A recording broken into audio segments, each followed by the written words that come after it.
Welcome to Empowering Homeschool Conversations, your authority in navigating the world of homeschooling diverse learners. Featuring Peggy Ployhar from SPED Homeschool, Annie Yorty from AnnieYorty.com, Leilani Melendez from Living with Eve, Stephanie Buckwalter from eLARP Learning, and Dawn Jackson from Dawn Jackson Educational Consulting and Tutoring. With over 75 years of combined homeschooling expertise, experiences, and perspectives, this group is eager to share their wealth of wisdom to empower your homeschooling journey. So grab your favorite mug, settle in, and get ready for insightful discussions, valuable insights, and practical tips. Give your homeschool the power boost it needs to successfully educate the unique learners in your home.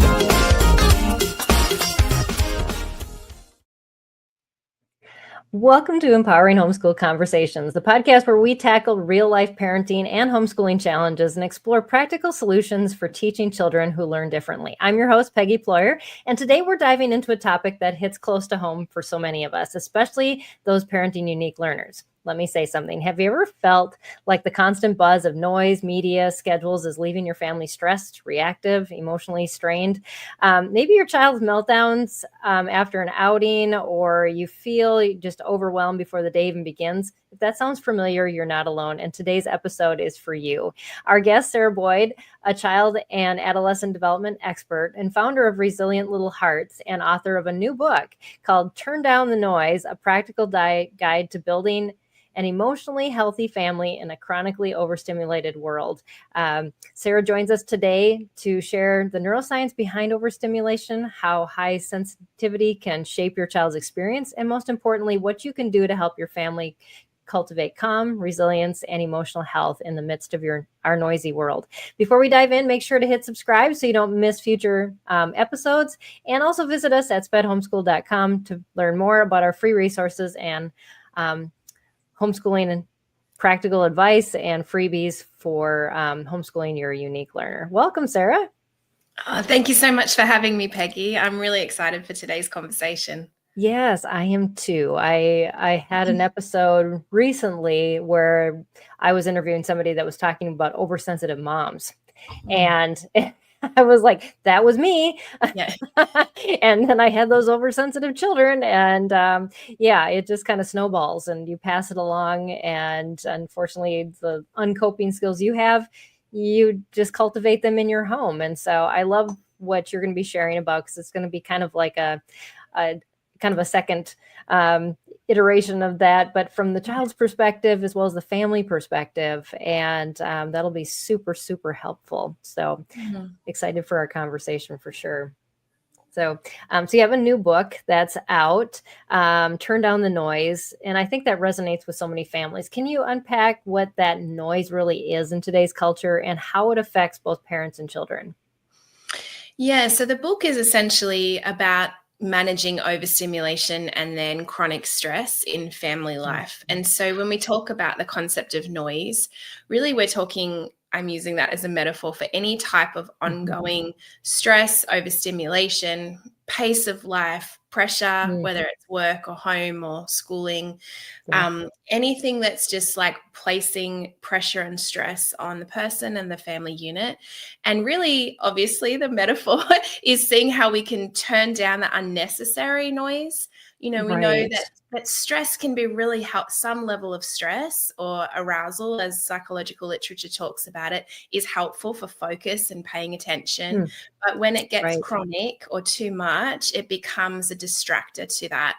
And so I wanted to give families a handbook to know what to look for, when to know when to do stuff, and when to actually turn it down. Right. Yes. Yeah, that is helpful, because I think you're in the midst of it or the chaos of it.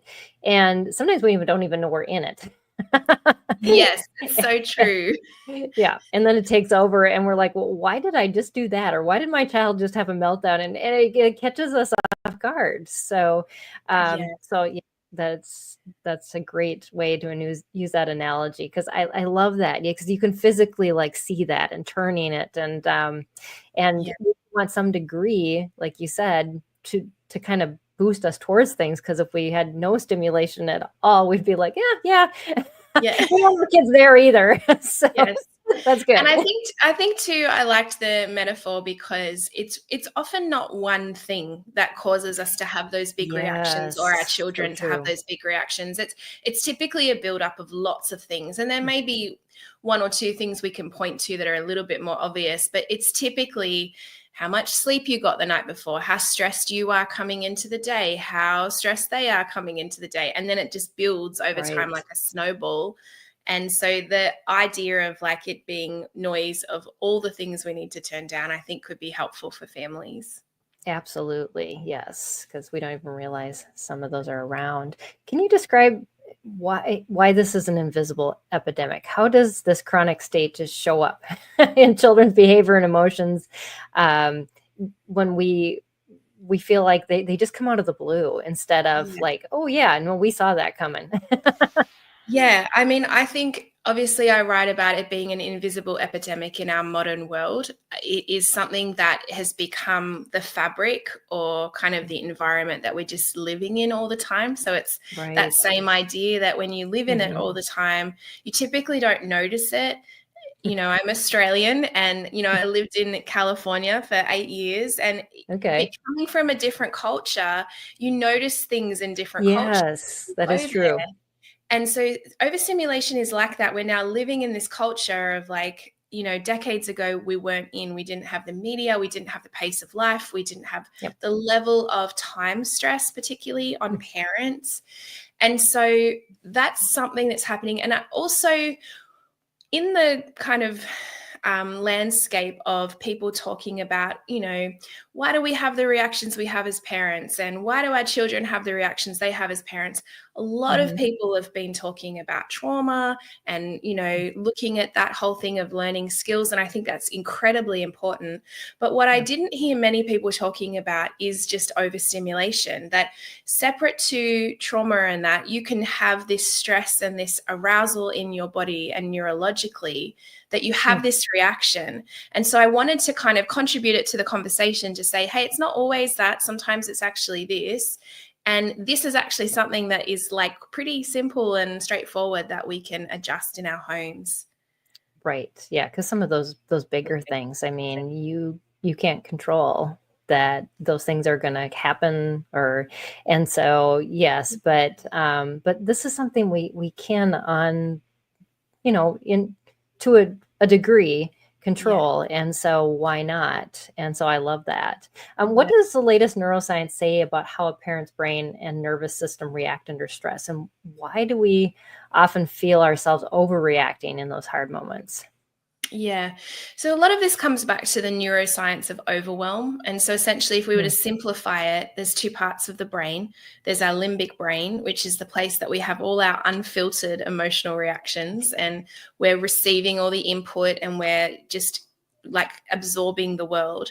And then the other part of our brain, in very simple terms, is our prefrontal cortex. And that's the part of our brain that makes us a healthy, mature individual. It controls our self-regulation. So it stops us from saying the things that we would like to say. It helps us make healthy decisions, plan for the future, filter that information, and then decide what to do with it. And so this is really the basis of a lot of what we see, because the limitation of the prefrontal cortex is it has limited energy to be used well before it needs a break again. And so if you think about your limbic brain, it's kind of like your trusty family car. It's the one you can rely on. It just keeps going no matter what. Whereas our prefrontal cortex is kind of like a racing car. It can go really fast and be really effective for short periods of time, but then it needs a break. And so that is at the essence of what happens for a lot of parents, if we look at them first, is that we are using all of this cognitive energy that we don't give ourselves enough credit for to get our kids up and going in the morning, to plan the homeschooling day, to actually like work out what needs to happen, to be on top of just appointments and doctors and all of those routines. And we're using all of this, and we don't give ourselves enough credit for how many times we held our tongue, responded calmly when our child was not responding calmly.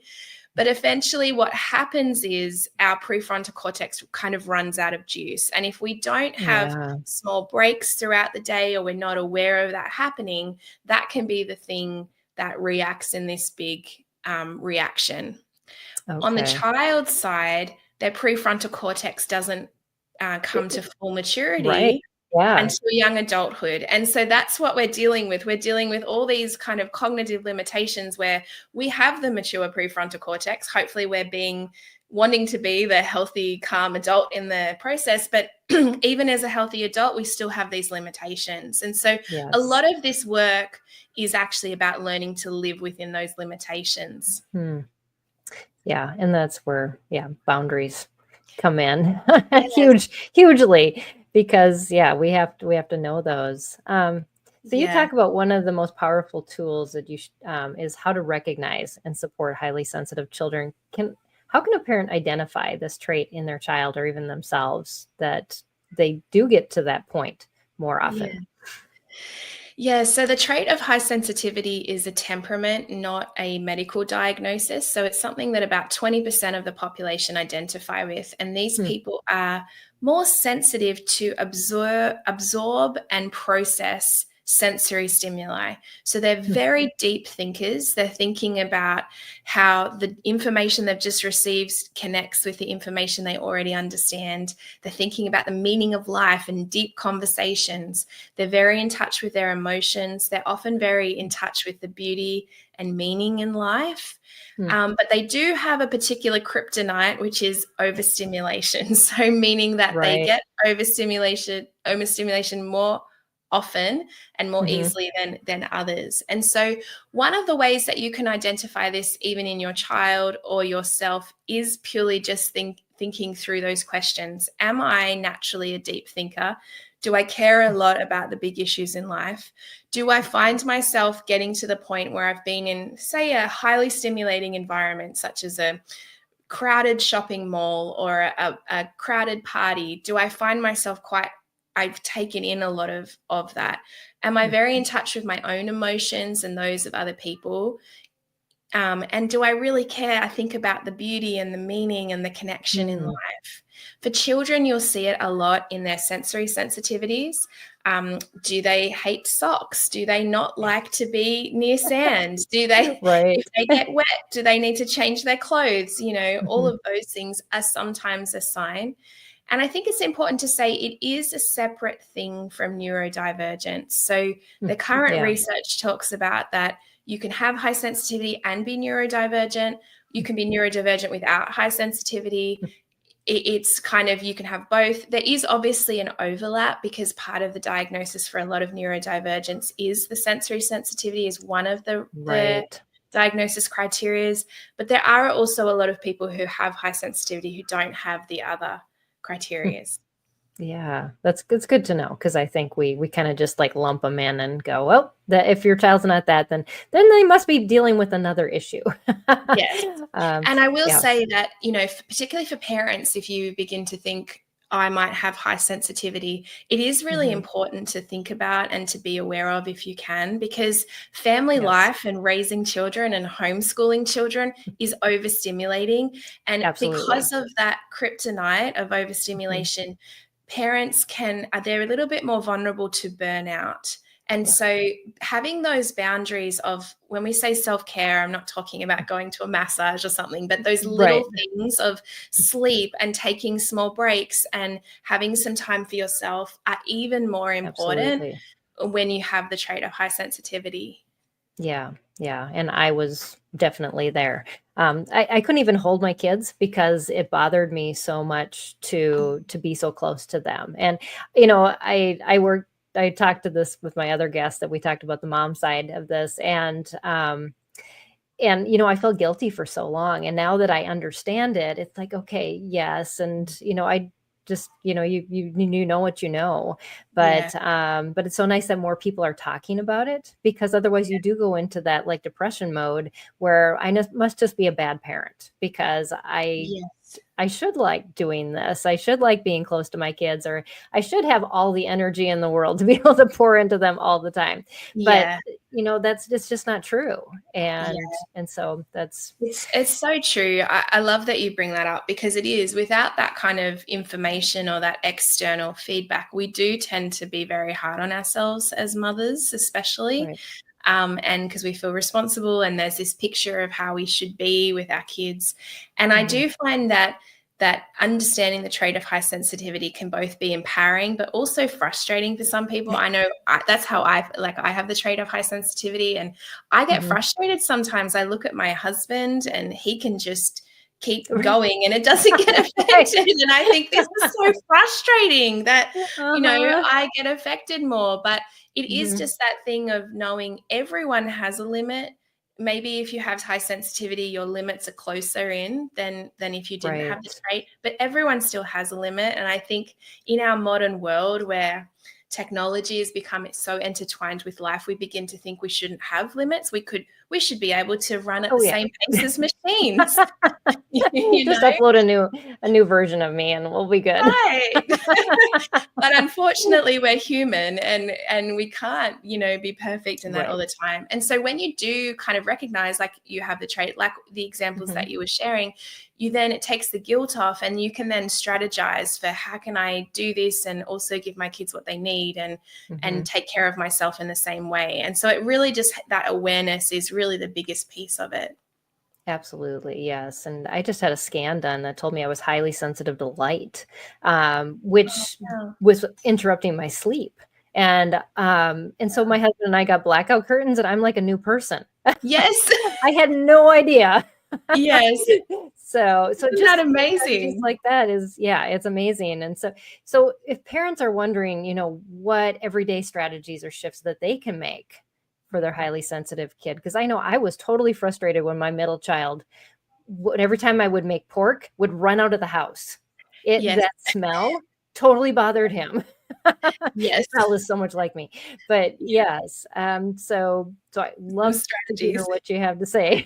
Yes. So I will say that still, if they are highly sensitive and they have some of those things, these things are not going to fix all of that in itself. But I think to be aware of with children with the trait of high sensitivity, they have a higher need for sleep, as do parents with high sensitivity, than those without the trait. So if you think of an adult needing 7 to 9 hours of sleep, an adult with high sensitivity needs 9 hours or above. Wow. So depending on the age of your child, if you look at the hours that's like recommended, they're highly sensitive children are the high end of what they actually need.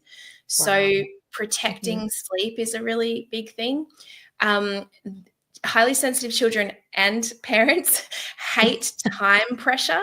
So if you are constantly rushing, and that's not to say you can't ever rush, we live in the world and we have to be realistic. But if you're on the other extreme, always rushing, you're going to find your child resisting everything that you want to do, having the meltdowns. Right. And so having some times, whether it's every day or at least quite a few times a week, where they just have no things that they have to rush out the door for, can have a really, really big impact. Transitions are a really big challenge for children who are highly sensitive, as I'm sure with children who are neurodivergent as well. So using some strategies could be practical, like it's called front loading. I'm sure many are familiar with this, where you say, in 10 minutes, we're stopping the activity. In 5 minutes, we're stopping the activity. And that's one strategy that you can use. Another strategy to use is visual routine charts, or written routine charts, or calendars, where you sit down with them and they have participation as well in what are we going to do when. That could be really helpful, particularly in a homeschooling environment, of giving them some control and autonomy still within your boundaries. So it's like, do you want to do this subject before this subject? But you still have to do both subjects. Right, exactly. Yes, yeah. So some of those things can help. And I just think with some of the other sensory sensitivities is just having an awareness of it. And a lot of times when highly sensitive children have grown into adulthood and they were interviewed about what would have helped you more in childhood, most of the responses came back, I wish I just had one adult that understood. Because like what you mentioned before, there's this level of shame that happens. And that's something that also comes with the trait. Shame is something that highly sensitive individuals wrestle with more than people without the trait. It's just very close to them feeling, because they actually really want to do the right thing. And so when they feel like they've not done the right thing, the shame is there. But just having that, being that relationship for that child where you normalize, it's okay if you don't like the smell of pork, it's okay if you respond the way that you respond. You're not a bad person. There's that level of understanding there. That can be a real gift to highly sensitive children just in and of itself. Right. Yeah. Yeah. Then that kind of brings me to my next question, talking about like reframing it, not as like something that is bad about you, but or that needs to be fixed. But how do we then approach it as this is a strength? Yes. Yeah. I mean, high sensitivity, I believe, is a gift. It is what helps so many writers, creatives, like entrepreneurs make connections, because they're so good at making connections. They think deeply about the meaning of things and the impact of things. So in any type of field of teachers and medical and political leadership, of all that sort of stuff, if we had more people with this gift thinking through what it would mean for other people, it is a huge gift. And you are also often the person in your world caring, being aware of other people's emotions from not in a codependent way, but just in a way of thinking about them and being able to check in on them and actually be that presence of love to them. And so it is, like anything, a huge gift. And if you can just learn to manage some of the challenges, which is the overstimulation and sometimes that shame response, it can actually be a superpower. And that's really how I teach about it. It's almost like you're Superman. You've got this kryptonite thing of overstimulation that you have to stay away from if you can. But it is an amazing, incredible, highly sensitive parents make incredible parents. They are intentional. They are loving. They think really deeply about how to be a great parent. They often are very attuned to what are the unique interests of my child and how can I pull that out for them and how can I help them into their future, a lot more than people without the trait. And so just being aware and leaning into those strengths so that you're not spending the whole of your time feeling like, oh no, this is frustrating about this side of the challenge, can be a real gift. Yeah. So I think, sometimes that might add to people that are highly sensitive. How do you keep from being overburdened because you are so sensitive of what others are thinking? Because I know sometimes a child has friends, and they get so burdened, and this has happened in my family. That's why I'm asking. They get so burdened about their friends' issues. And they can't disassociate that almost because they're so sensitive about what's going on with somebody else's life. Yeah. So I think all of those moments are an opportunity for us to teach coping skills, which is a way of what do we do when the emotion comes? So we want to normalize the emotions or the feeling of taking on their friends' feelings. And also then, okay, here's me as a parent giving you an example of what I would do. And so in that particular situation, it could come down to, well, A, what do you think would support the friend?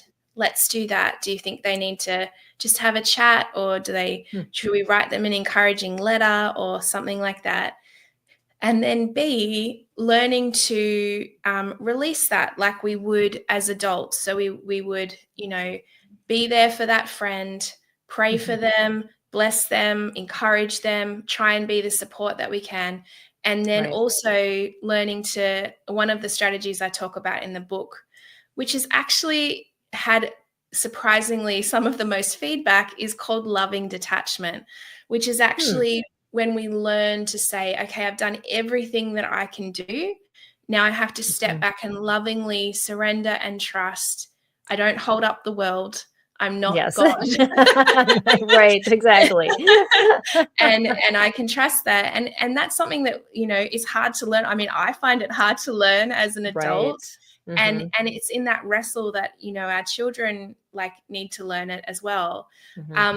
In terms of taking on the world, I think one other thing to be aware of is just boundaries. And this is different to friendships, but just boundaries with how much news you're consuming as a family or off social media. That kind of the burden of the world can feel like a burden for highly sensitive individuals. And so just not to say you don't be informed and all of that, but I would really recommend not having it playing constantly and just thinking through where can you access it when you need to, or what could that look like? Right.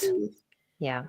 I find that my husband loves to delve into all of that. And so I always ask him for, if there's anything I need to know, just let me know. My filter. Perfect. I am not going to dive into this. Yes. And that's a perfect strategy, especially for those in our world who don't get impacted by it like we do. I think that's brilliant. Right. Exactly. Just use them for their strength. Yeah. So true. So in your book, you emphasize slowing the pace of family life. What does this practically really look like? Maybe for a homeschooling family, they're juggling academics, therapy appointments, and probably a whole lot more at the same time. Yeah. Yeah, slowing is a really hard thing, I think, in family life. And it's not something that you can typically do quickly or easily, but it's essentially one of the practices. And it comes back to that concept again that a lot of times overstimulation comes from rushing and hurrying all the time. Right. So I definitely, before I share some of the strategies, I do just want to normalize. There are some seasons of life that you can't do this. So I just want to normalize that. As much as we would love to be in the ideal all of the time, like you said, if you're in a really heavy season of we're trying to get through all these therapy appointments, or it's just there's stuff going on. Right. Don't feel guilty. It is just life. So slowing is really making sure that you have some times in your day or your family rhythm that your whole family just slows down. And so this may be looking at how many extracurricular activities that you have on.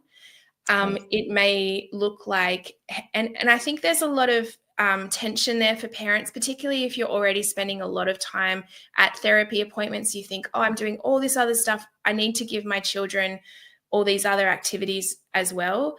But extracurricular activities are great when they're serving you and your family, but they're not actually necessary for the thriving of it, if that makes sense. Right. So exactly. That's a really good ruler to use. Yeah. So if you begin to feel like this is too much for me, this is too much for my child, you're not taking away their opportunities for the future from reducing that.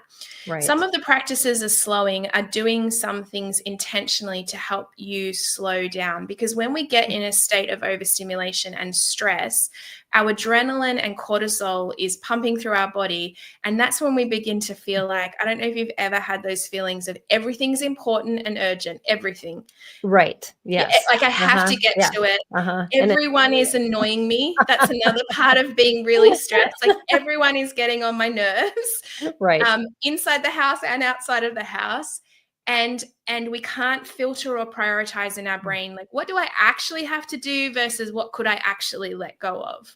Right. Whereas when we're in a slower, less stressed state, it's quite clear to us. We think, I need to do these 3 things, but then these other things I could probably let go of today. It's not the end of the world. And so the practices of slowing is trying to help you move back into a little bit more of that state. Got it. So it's any type of grounding exercises. So anything where your feet are on grass, outside in nature, anything with water as well, like watering the garden or sitting and having a glass of cold water or a hot cup of coffee or tea. If you happen to be near water or nature or something, or just a local park, there's a lot of studies to show that just getting outside in nature has a greater impact. So even just a 10 or 20-minute walk, if you can get near green spaces or blue spaces, that has a huge impact on your stress levels reducing, even more so than just being in the city. So that's something you can do. And then there's also, this might grain, especially very stressed out parents, but you can intentionally slow yourself down. You can choose one day a week, I'm going to drive in the slow lane. One day a week, I'm going to go in the slow lane at the checkout at the grocery store. Choosing one day a week that you might cook a slower cooked meal. And again, the strategies in the book are not supposed to be a list of things that you have to do every day, every season. They're really what I wanted to offer was a toolbox that you could go to when you think, hey, I think our family life is getting a little bit fast and overwhelming. Maybe I could implement this practice at this time. So I definitely don't want it to be a sense of guilt or to do another thing for parents to feel like they have to do. Yeah. It's just building in those white spaces too. Yeah. And we sometimes, when we've been so busy and we've been so scheduled, it feels like a waste of time. And our kids have a hard time too, because they don't know what to do with themselves. Can you talk a little bit about creative play and just the importance of that? Yeah, it's really true, because again, when we're hyper scheduled and we've been really busy, what actually happens is, if I was to come into your world right now and say, okay, you've now on a 2-week vacation and life has stopped, as of tomorrow.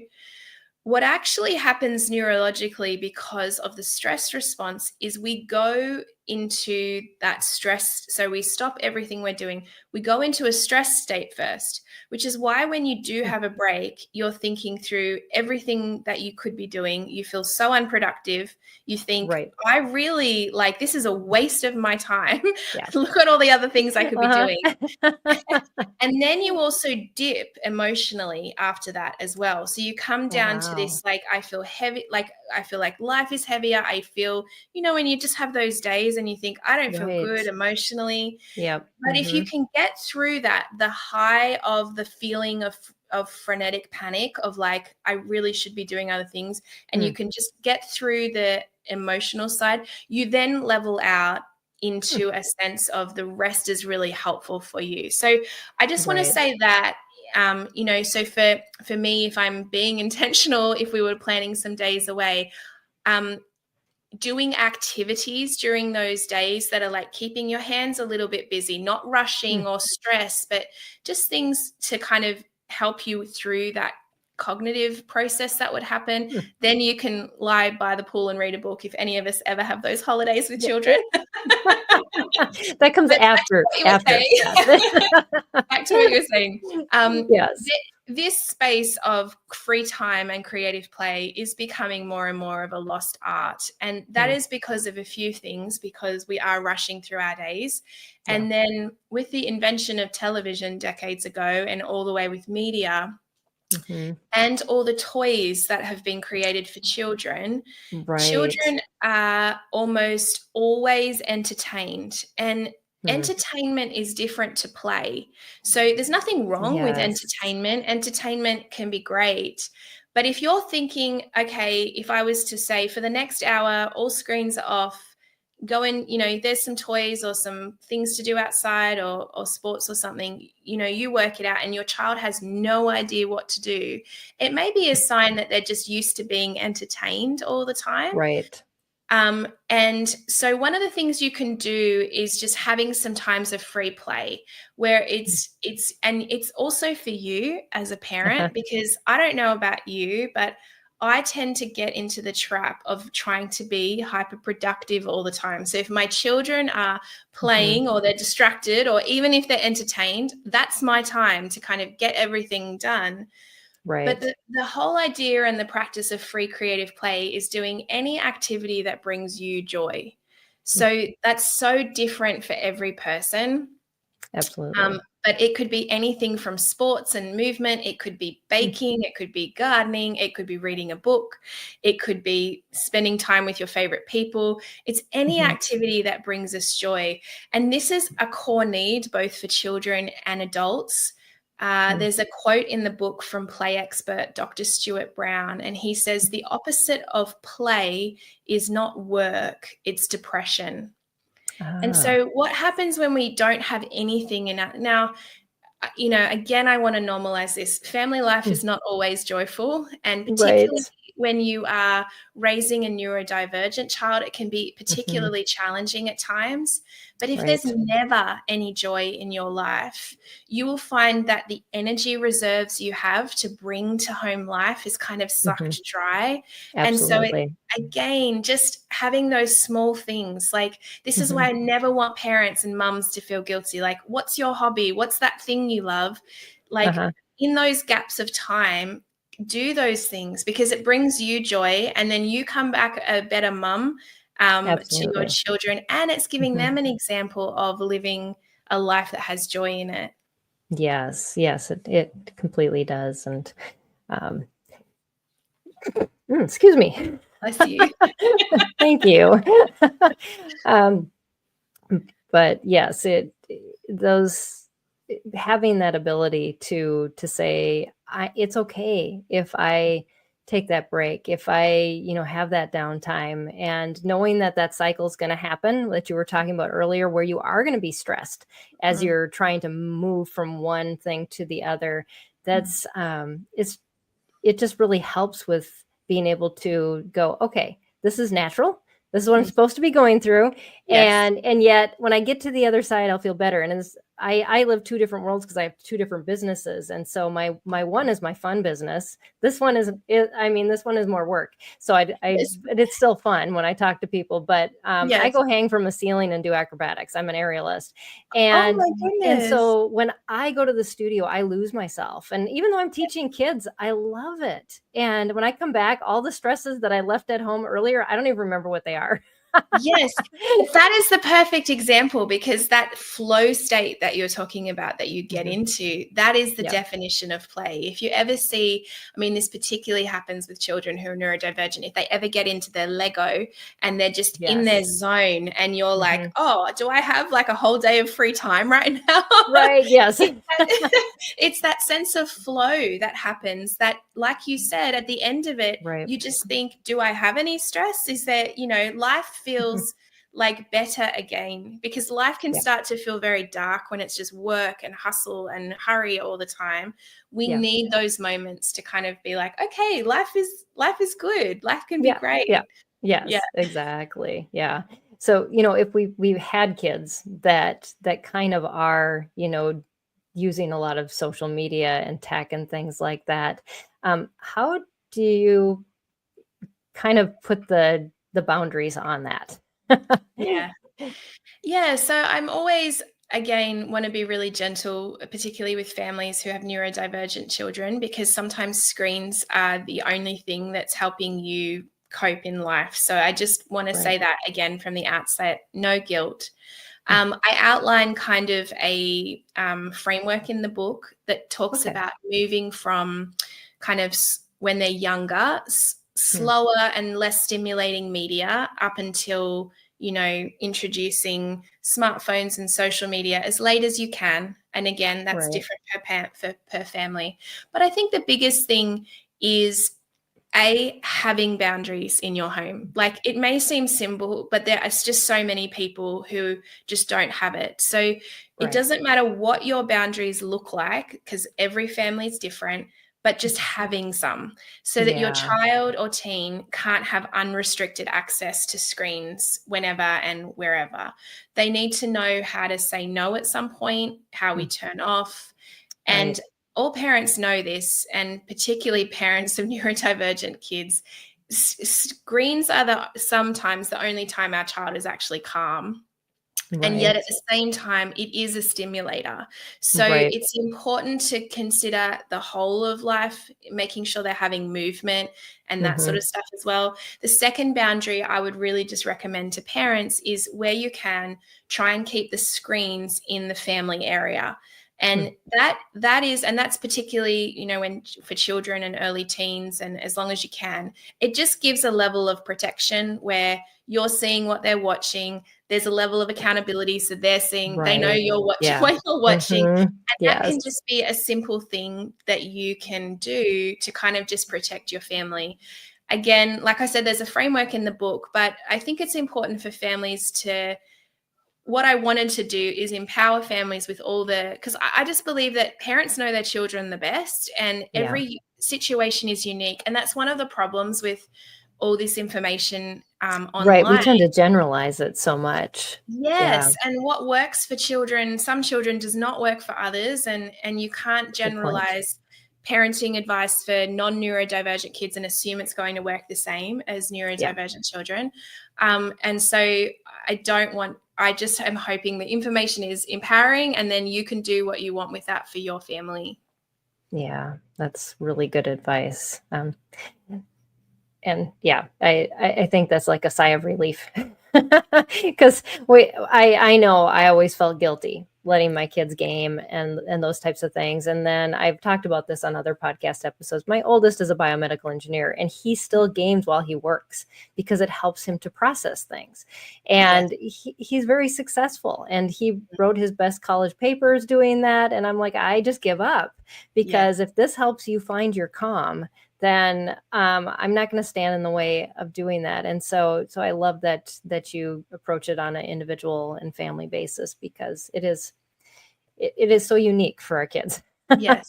But it's so true what you said. I haven't spoken to, I can't count. There's no parent I've ever spoken to that doesn't feel a layer of guilt about screens.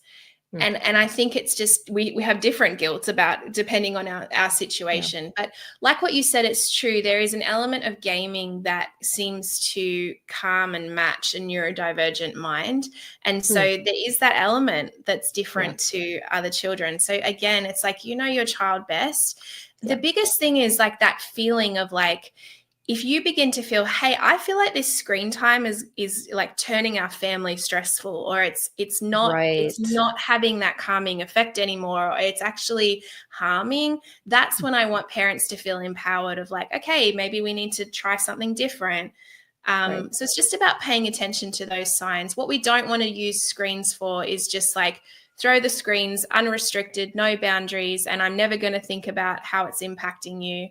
It is just it's one of those annoying wrestles about parenting in the modern world. It really is. Yes. And I mean, we wrestle with so many other things. And it's like, what exactly are they struggling with? I have no idea. And he's just gonna, I mean, it's a guessing game. And if we can look at it like that, and we just come to know our children better every step of the way, that it's the process. And we aren't going to know everything. I mean, all my kids are adults now, and I'm like, look back and go, man, if I'd only known, but I didn't know. And so there's grace. I'm just giving myself grace. Yeah, absolutely. Grace is so important.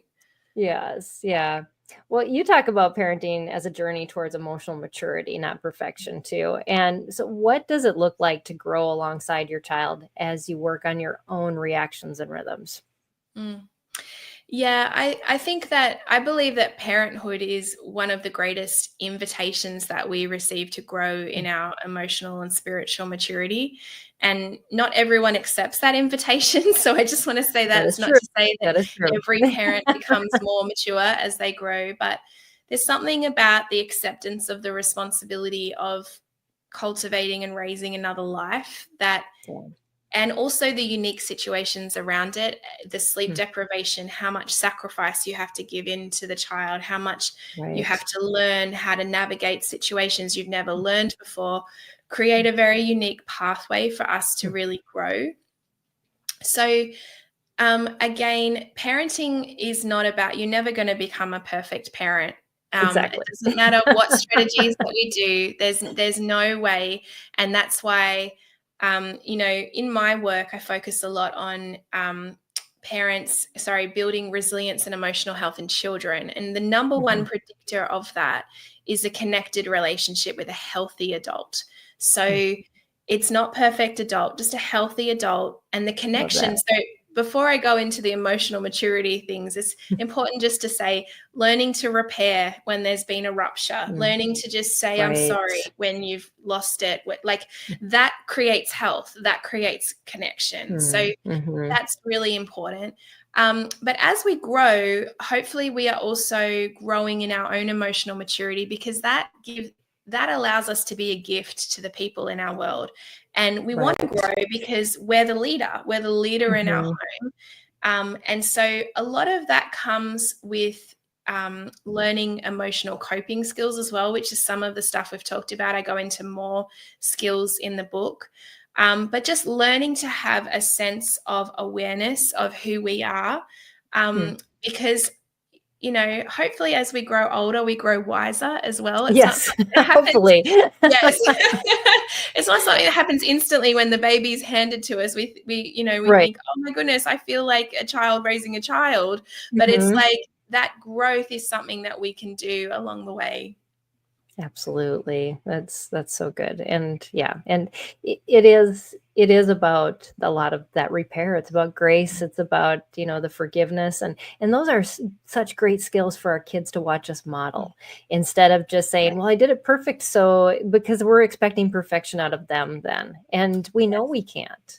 Yes.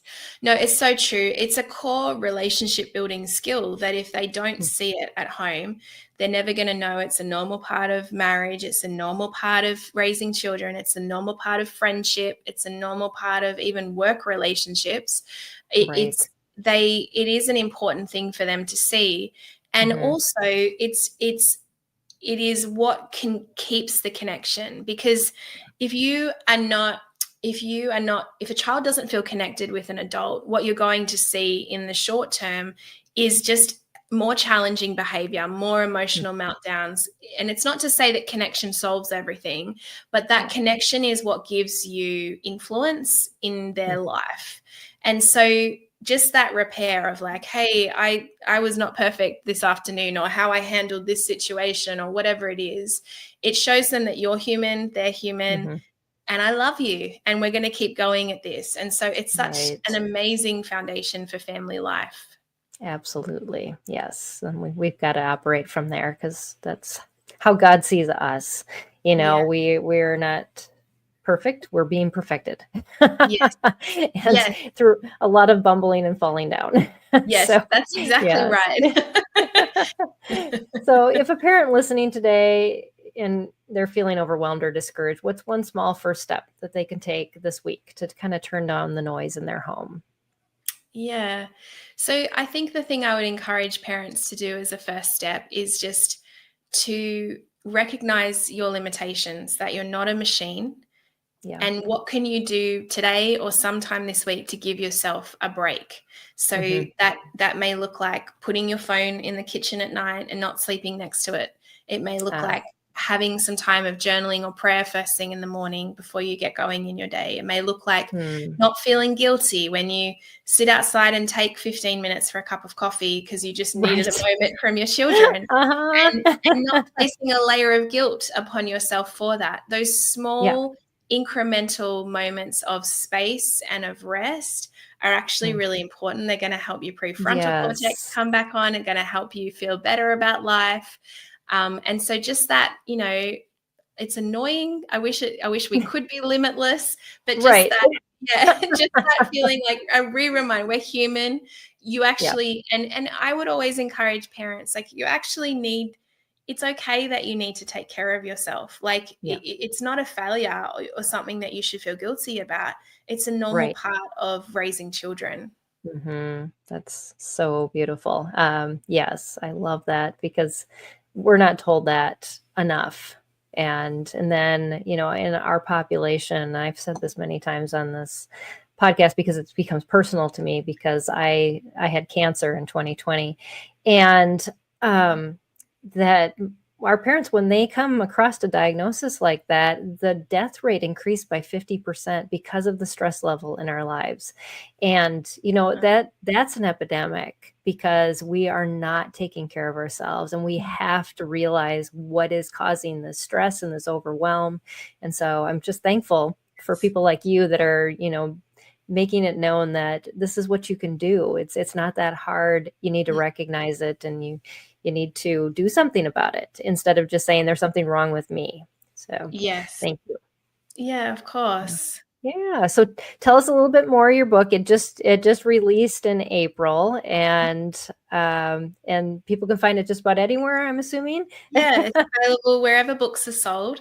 It's Turn Down the Noise. If you go to my website at sarahboyd.co, just .co, there are some free downloads you can get with the book. There's a guide on how to calm an overstimulated child or teen, and a guide on how to make a kind of sensory calming toolbox, and you can get those with the book as well. Oh, awesome. Very cool. Well, we'll make sure to add all of that into the show notes so that you can all just hit the button, click on it, and you won't have to remember how to spell it. Yes. We'll take care of that for you. So Thank you. Yes. Well, thank you so much. This has been it's been an encouraging conversation to me. And so I'm assuming it's going to be very encouraging to my listeners as well. Thank you so much for having me, Peggy. I really appreciate it. I love everything that you're doing. Oh, thank you. Well, your insights were definitely a gift to me today. And I'm sure to every parent that hears this and reads your book, who kind of feel like, the weight of the world is in this fast-paced world is just like gnawing at them. And it doesn't have to, which is such a relief. Yes, it's so true. Yeah. Well, if you're listening and feeling inspired, maybe just relieved you are not alone, be sure to check out Sarah's book, Turn Down the Noise. You'll find powerful framework in there, relatable stories, and practical tools that can help your family move from survival mode to emotional health and the thriving connections. And don't forget to visit resilientlittlehearts.com and sarahboyd.co for more information and resources, and also head over to spedhomeschool.com to Homeschool Heroes to connect with our community, find support, and access our growing library of free resources. So thanks for being on the show. Thanks for all of you for joining us. Be sure to like, subscribe, and share this episode with a friend who needs encouragement today. And until next time, keep going. You're doing a sacred work in your homeschool and in your home. Thanks, everybody. Take care. God bless. This has been Empowering Homeschool Conversations, provided by SPED Homeschool, a nonprofit that empowers families to home educate diverse learners. To learn more, visit spedhomeschool.com